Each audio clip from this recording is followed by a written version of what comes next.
नमस्कार दोस्तों, स्वागत आपका हमारे चैनल पर। इस अनाथ को तू यहाँ अपने घर क्यों ले आई है? मेरे घर को अनाथ आश्रम समझ के रखा है क्या? तेरे भाई की बेटी की इस घर में कोई जगह नहीं, समझी? तेरे गरीब मायके वाले तुझे ही मुबारक। मैं कह देती हूँ कि इसे जहाँ से लाई है वहीं वापस छोड़ा। तरुणा की सास पद्मावती जी की कड़क लहजे में बोली।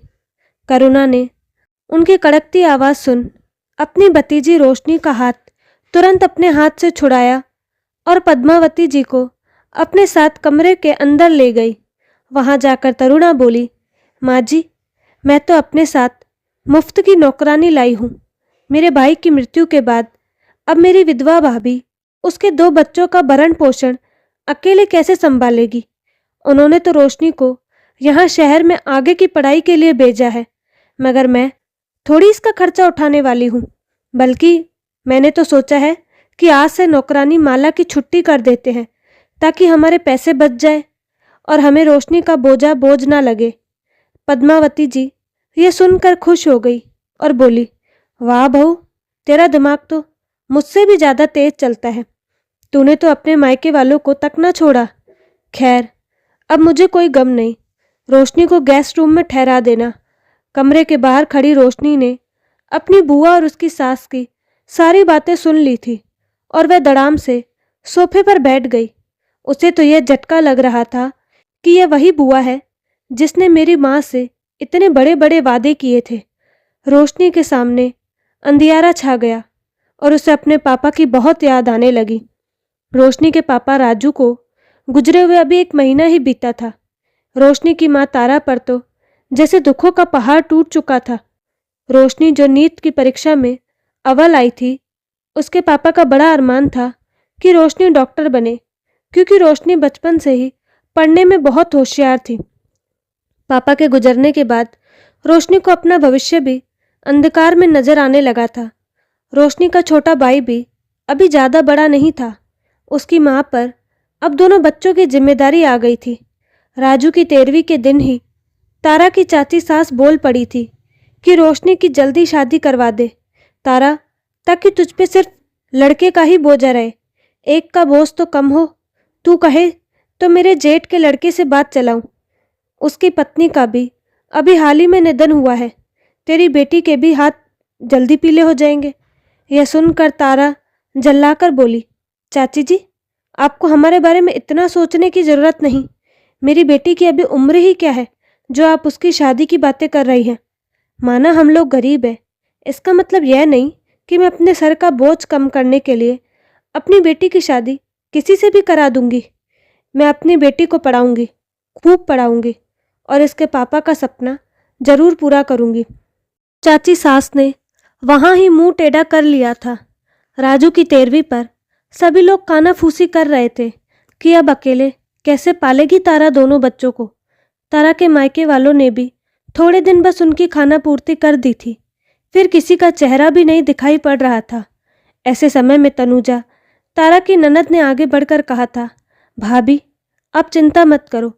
भैया का रोशनी को डॉक्टर बनाने का सपना जरूर पूरा होगा और उसे मैं पूरा करूंगी। मेरा ससुराल पैसों से संपन्न है।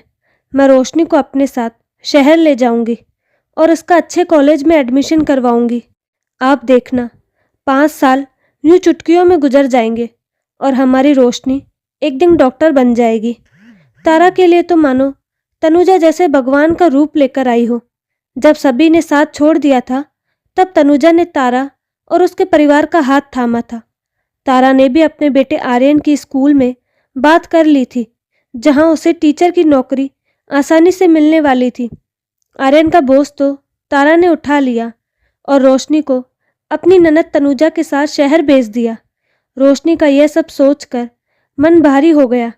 आंखों से आंसू निकलने ही वाले थे, मगर उसने आंसुओं का सैलाब दबाया। वह अपनी बुआ को बताना नहीं चाहती थी कि उसने सब सुन लिया है और अपनी माँ को बताकर माँ का बोझ भी बढ़ाना नहीं चाहती थी। उसने ठान लिया कि अब जो उसकी किस्मत में लिखा होगा उसके साथ वही होगा। उसकी बुआ तनुजा के कदमों की आहट से रोशनी ने तुरंत अपने आप को सहज बनाया। तनुजा बोली, आओ बेटा, तुम्हें तुम्हारा कमरा बता दूं। फिर रोशनी को गेस्ट रूम में ले जाकर बोली, बेटा आओ, तुम भी मेरे साथ कमरे की सफाई में मदद करो। माला तो शाम को आती है, इसलिए हम दोनों को मिलकर ही कमरे की सफाई करनी पड़ेगी। रोशनी अंदर से सब समझ चुकी थी, पर उसने कुछ बताया नहीं और बुआ के साथ काम में लग गई। काम करते हुए रोशनी बोली, बुआ मेरा कॉलेज में एडमिशन करवा दो।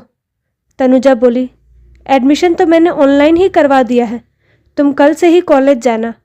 थोड़ी देर में काम वाली बाई माला आई तो दोनों सास बहू ने उससे कह दिया कि कल से उसे काम पर आने की कोई ज़रूरत नहीं। रोशनी का कलेजा मुंह को आ गया था, क्योंकि वह अंदर से जान चुकी थी कि अब यह दोनों सास बहू झाड़ू पोछा बर्तन सब रोशनी से करवाने वाले हैं। रोशनी अंदर बाथरूम में गई और नल चालू करके बहुत रोई और रोते रोते अपने पापा को याद करते हुए बोली, पापा आप हमें छोड़कर क्यों चले गए? आप होते तो आपकी बेटी को कभी किसी के घर की नौकरानी नहीं बनना पड़ता। दूसरे दिन सुबह सास के उठने से पहले उठकर तनुजा ने फटाफट झाड़ू फट्टा किया और रोशनी को टिफिन देकर बोली, हमें आज तुम्हारे कॉलेज चलना है, मैं आज तुम्हें वहाँ की सारी जानकारी दे दूंगी। इससे पहले कि मेरी सास उठ जाए हमें निकलना चाहिए, वरना देर हो जाएगी। रोशनी को मन ही मन हैरानी हुई कि उसकी बुआ झाड़ू पोछा उससे करवाने वाली थी, फिर उसने खुद क्यों कर लिया। रोशनी को उसकी बुआ का यह दिखावटी रूप कुछ समझ नहीं आ रहा था। रोशनी रोज कॉलेज जाने लगी। तनुजा ने अपनी सास को बताया कि उसने रोशनी का छोटे से कॉलेज में एडमिशन करवा दिया है और अपनी सास के सामने रोशनी से कुछ छोटे मोटे काम करवाने लगी, जैसे उसकी सास को पानी और चाय देना, तो कभी उनकी दवाई देना, और फिर अकेले में रोशनी से कहती, तू आराम से अंदर जाकर पढ़ाई कर, यहाँ मैं सब संभाल लूँगी। एक रोज़ तनुजा की तबीयत बहुत खराब हो गई।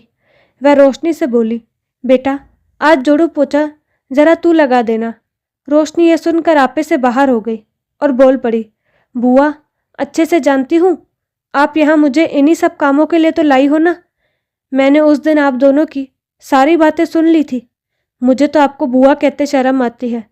पापा कितना प्यार करते थे आपसे, और एक आप हो कि उनके जाते ही उनकी बेटी को डॉक्टर बनाने के नाम पर नौकरानी बनाने ले आई। माँ ने कितना भरोसा किया था आप पर। तनुजा ने जल्दी से कमरे का दरवाज़ा बंद किया ताकि उसकी बात कोई सुन ना ले, और बोली, अरे पगली, अब तक बुआ का प्यार समझ नहीं आया क्या तुझे? मेरी सास इतनी तेज है कि अगर मैं उन्हें बताती कि मैं तुझे यहाँ पढ़ाई करवाने लाई हूँ तो तुझे और मुझे ताने कस कस कर मार डालती। तेरी माँ की इतनी हैसियत नहीं है कि वह तेरी स्कूल फीस भर पाए, इसलिए मेरे महीने के बचत किए हुए पैसों से मैं तेरी कॉलेज फीस भरती हूँ। लेकिन मेरी सास को मैंने बताया कि तेरी कॉलेज फीस तेरी माँ ही भर रही है। सुबह जल्दी उठकर झाड़ू पोछा कर देती हूँ ताकि सासू माँ को लगे कि तू घर का काम करके कॉलेज जाती है। बस बेटा, एक बार तू डॉक्टर बन जाए, फिर तेरी मम्मी और बुआ के संघर्षों का पूर्ण विराम मिल जाएगा। माला को काम से निकालने के बाद मुझे सारा काम करने के बाद बहुत थकान लगती है, मगर मेरी लाडो तेरे लिए कुछ भी करूँगी। बुआ का यह त्याग देखकर रोशनी की आंखें फिर बरस पड़ी कि उसने कितना गलत समझा अपनी बुआ को। वह अपनी बुआ के गले से लगकर बोली, सॉरी बुआ, मैं गुस्से में कितना अनाप शनाप बक गई। तनुजा बोली, रोशनी तुम्हें मेरी सास के सामने काम करने का दिखावा करना होगा। रोशनी बुआ के गले लग गई और अब से वह जी जान से पढ़ाई करने लगी और पद्मावती जी के सामने घर के कुछ छोटे मोटे काम भी कर लेती। रोशनी की मेहनत रंग लाई और वह 5 सालों बाद डॉक्टर बन गई। पद्मावती जी अपनी बहू से बोली, यह नौकरानी वाला काम करते करते डॉक्टर कैसे बन गई? तनुजा हैरान होकर बोली, मुझे क्या पता मम्मी जी, कब इसने पढ़ाई कर ली। आप तो देखती थी कि मैं इससे घर के ही काम करवाती हूँ। तारा भी अपनी ननद के त्याग की खूब आभारी रही। रोशनी ने डॉक्टर बनने के बाद सबसे पहले अपनी बुआ के घर में काम वाली बाई लगवाई। बुआ को धीरे धीरे करके उनके वह पैसे भी वापस करने लगी जो उन्होंने रोशनी की पढ़ाई के पीछे खर्चे थे, और फिर इसी शहर में एक फ्लैट खरीद लिया और अपनी माँ और भाई को यहीं रहने बुला दिया। बुआ का साथ पाकर आज रोशनी अपने आप को बहुत भाग्यशाली मानती है। दोस्तों, लोगों की जिंदगी में अगर ऐसे सच्चे और निस्वार्थ रिश्ते हो तो भले कितना भी मुश्किल समय आ जाए, इंसान उससे उबर जाता है। इसलिए हो सके तो आप भी एक ऐसे इंसान बनिए जो किसी के मुश्किल समय में उसकी ताकत बन पाए। तो दोस्तों, आपको कहानी कैसी लगी?